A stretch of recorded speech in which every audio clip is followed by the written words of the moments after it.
On est plutôt sur de la healthy food, hein. On est voilà, très très éloigné des grosses cantines chinoises. Petite astuce, on ajoute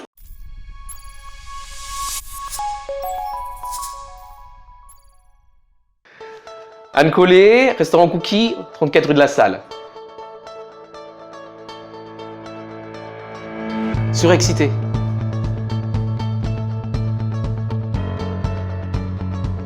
Il faut aller sauver le soldat Ryan.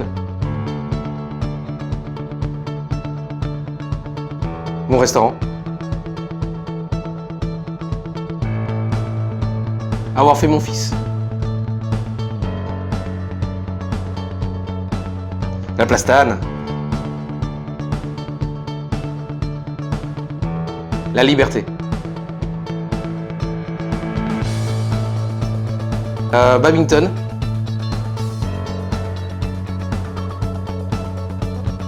Thierry Marx.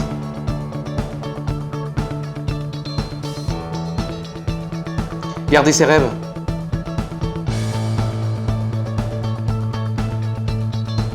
Bienvenue.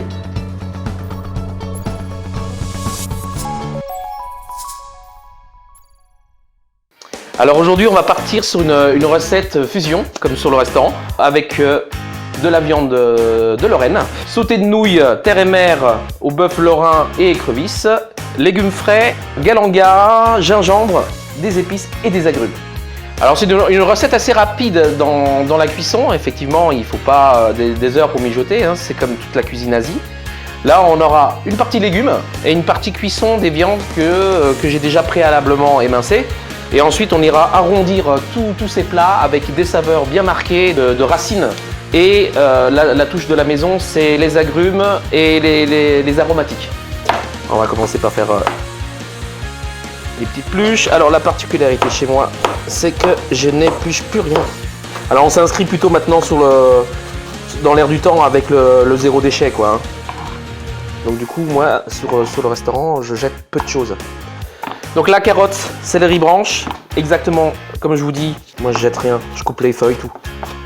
Alors à savoir que le céleri est souvent intégré dans les recettes sur le bassin asiatique parce que déjà c'est un légume qui apporte énormément de texture et un aromatique qui est très intéressant. Là nous sommes sur le pak choi. Le pak choi est maintenant produit en Meuse, donc on est encore sur le bassin local. On va faire ça, des oignons nouveaux parce que c'est la saison. Recette facile à faire, hein. C'est-à-dire que là ce que je mets là comme légumes n'est pas une liste exhaustive, hein, mais on peut mettre ce qu'on veut. D'ailleurs c'est des excellentes recettes pour la reconversion des choses qui restent dans le frigo. Maintenant on va passer aux aromatiques. C'est ultra important dans la cuisine asie. Alors ça c'est un galanga. On est sur un typé un peu gingembre, mais c'est beaucoup plus doux.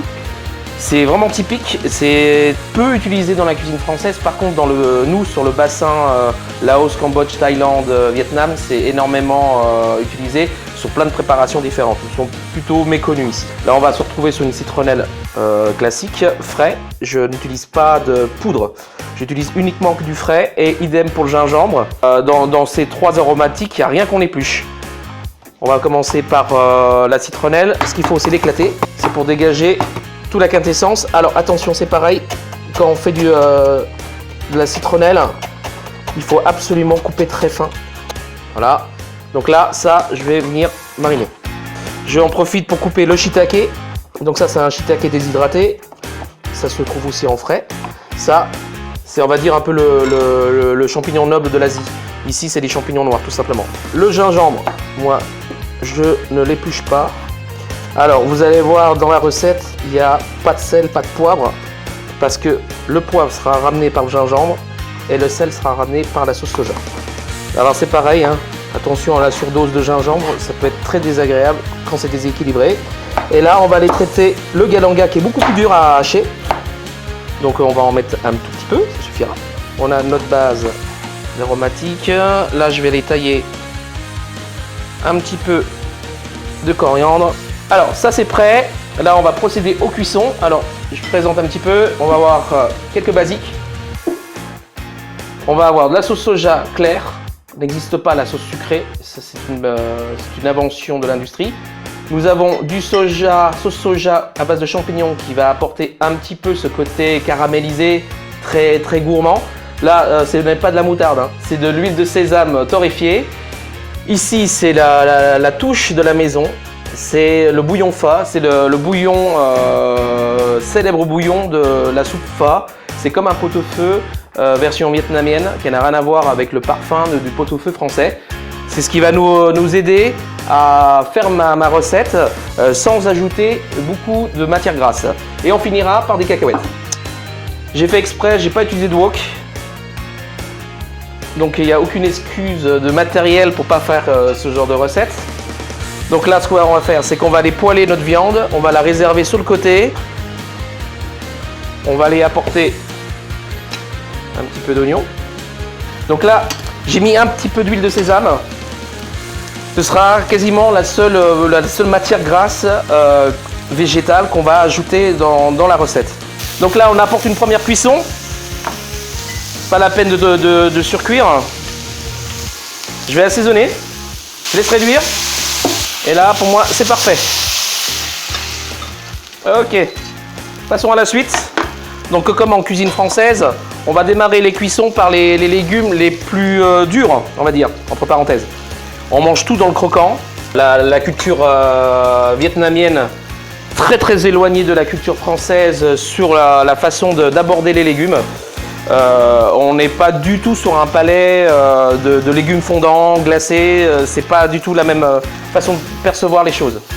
Là, on va intégrer des aromatiques qui sont shiitake et champignons noirs.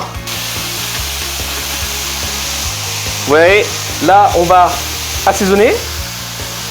Commencer à intégrer céleri, pak choi. Donc le pak choi, c'est un chou qui est énormément utilisé même en Thaïlande. Hein. Alors là, je vais mettre les nouilles. Donc ce sont des nouilles de blé. Ce sont des nouilles de blé aux œufs premium. Ça, c'est des très très belles nouilles qui ont beaucoup de texture. Donc là, sauce soja noire. Là, je vais intégrer galanga gingembre. Donc là, le petit marqueur de la maison. On est plutôt sur de la healthy food, hein. On est voilà, très très éloigné des grosses cantines chinoises. Je vais juste ajouter des écrevisses, c'est un peu le côté fusion. Hein. Petite astuce, on ajoute du cru juste avant de servir. Là, je viens juste réchauffer la viande que l'on a préalablement poêlée. Là, c'est une tuerie. Hein. À manger comme ça, même dans la poêle, c'est une tuerie. Hein. Voilà, maintenant. Des herbes fraîches. Et pour finir le croquant, cacahuètes. Donc là, je vous redis, le sauté de nouilles terre et mer, bœuf de Lorraine de ferme et écrevisses. Légumes frais, coriandre, aromatique et cacahuètes. Voilà, j'espère que vous viendrez goûter ce plat-là qui est un marqueur de la maison.